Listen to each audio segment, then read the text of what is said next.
জয়গুৰু শংকৰ আমি শ্ৰীমন্ত শংকৰদেৱ সংঘ গোলাঘাট জিলা শাখাৰ যি ৭২তম বাৰ্ষিক অধিৱেশনবাসী ব্ৰহ্মপুত্ৰ অঞ্চলত শ্ৰীমন্ত শংকৰদেৱ সংঘৰ ব্ৰহ্মপুত্ৰ আঞ্চলিক শাখাৰ ব্যৱস্থাপনাত যি বকুল টিকা বকুল বন বুলি কোৱা হয়। বকুল বনত আমাৰ শ্ৰীমন্ত শংকৰদেৱ সংঘ ব্ৰহ্মপুত্ৰ আঞ্চলিক শাখাৰ যি মূল কাৰ্যালয় আছে, সেই কাৰ্যালয়ত এই মুখ্য কাৰ্যালয়তে অনুষ্ঠানভাগী আয়োজন কৰা হৈছে। সেই উপলক্ষে আজি লাইখুটা স্থাপনৰ দিন ঠিক কৰা হৈছে। লগতে আমাৰ ব্ৰহ্মপুত্ৰ আঞ্চলিক শাখাৰ যি ২৫ বছৰ অতিক্ৰম কৰিলে এই চালুকীয়া অনুষ্ঠানটোৱে ২৫ বছৰৰ কাৰণে আমি ৰূপালী জয়ন্তী বৰ্ষও লগতে আমি এদিনীয়া কাৰ্যসূচী উদযাপন কৰিছোঁহত।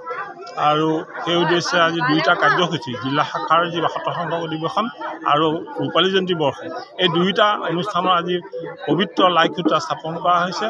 এই লাইখুটা স্থাপনৰ কাৰণে শ্ৰীমন্ত শংকৰদেৱ সংঘৰ গোলাঘাট জিলা শাখাৰ সভাপতি, সম্পাদক, সহকাৰী সম্পাদক, উপসভাপতি, প্ৰমুখ্য সমস্ত বিষয়ববীয়াসকল, আদৰণি সমিতিৰ বিষয়ববীয়াসকল, প্ৰচাৰ সমিতিৰ বিষয়ববীয়াসকল সকলো আহি আমাৰ মাজত উপস্থিত হৈছে। তেখেতসকলক আমি ধন্যবাদ জ্ঞাপন কৰিছোঁ। লগতে আমি এই ভকতসকলক আমি শুশ্ৰূষা কৰিবৰ কাৰণে যি অধিৱেশনৰ দিনকেইটাত আমি ব্যৱস্থা খোৱা বোৱা ব্যৱস্থাপনা আমি যথেষ্ট কৰা হৈছে।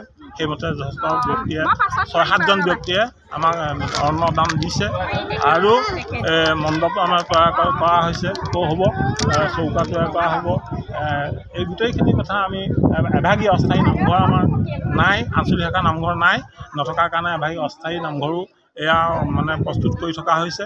আমি এইখিনি কাৰ্যসূচী লৈছোঁ। পৰাপক্ষত আমি যে এই গোটেই কথাটো আমাৰ মূল লক্ষ্য হ'ল শ্ৰীমন্ত শংকৰদেৱ সংঘৰ গুৰু ধৰ্ম প্ৰচাৰ প্ৰসাৰৰ কাৰণে এই প্ৰতি বছৰ আমি বাৰ্ষিক ধৰ্ম অনুষ্ঠানবিলাক পাতি গৈ থাকোঁহত, আৰু ইয়াৰ দ্বাৰাই এই গুৰু ধৰ্ম প্ৰচাৰ হ'ব বুলি আমি লক্ষ্য আমাৰ লগত ৰাখি কামখিনি আমি কৰি থকা হৈছে। কৃষ্ণ।